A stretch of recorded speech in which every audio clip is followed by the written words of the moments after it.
இரண்டு சந்திரன் கோட்பாடு பற்றி நீங்கள் எப்போதாவது கேள்விப்பட்டிருக்கிறீர்களா? இது ஒரு வித்தியாசமான கருத்தாகும். இது பூமிக்கு ஒன்றிற்கு பதிலாக 2 நிலவுகள் இருந்தன என்பது ஆகும். இந்த கோட்பாட்டின்படி ஒரு சிறிய நிலவு பூமியின் ஈர்ப்பு விசையால் கைப்பற்றப்பட்டு நாம் இப்போது காணும் சந்திரனுடன் ஒரு குறிப்பிட்ட காலம் வரை சுற்றி வந்தது. இந்த யோசனையை ஆதரிக்கும் ஒரு சான்று என்னவென்றால், சந்திரனின் மேற்பரப்பின் வெவ்வேறு பகுதிகள் மாறுபட்ட இரசாயன கலவைகளை கொண்டுள்ளன. இது வெவ்வேறு தோற்றம் கொண்ட 2 தனித்தனி நிலவுகள் இருந்ததாக விளக்கப்படலாம்.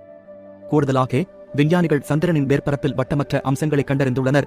அவை இரண்டாவது நிலவின் ஈர்ப்பு தாக்கத்தால் ஏற்பட்டிருக்கலாம். 2 நிலவு கோட்பாடுகள் முதலில் சாத்தியமற்றது தோன்றினாலும் அது சில புதிரான சாத்தியங்களை வழங்குகிறது. அத்தகைய பிரபஞ்ச தாக்கம் நமது கிரகத்தில் ஏற்படுத்திய தாக்கத்தை கற்பனை செய்து பாருங்கள். அந்த இரண்டாவது சந்திரனின் இறுதி நிலை மற்றும் அது காணாமல் போன காரணங்களை பற்றிய கேள்விகளையும் எழுப்புகிறது.